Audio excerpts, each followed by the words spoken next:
Şimdi sana hiç sevilmemişliğin içinde çok sevmişliğin mantığını açıklasam güler geçersin. Zaten nereden bileceksin sen beni, içimdekileri?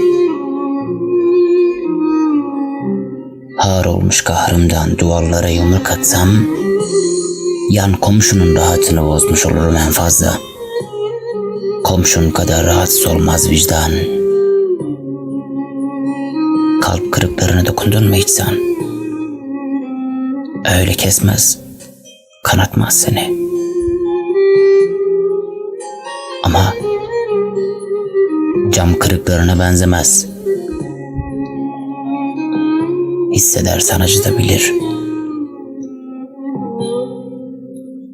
Bir denesen diyorum. Yani yüreğimi.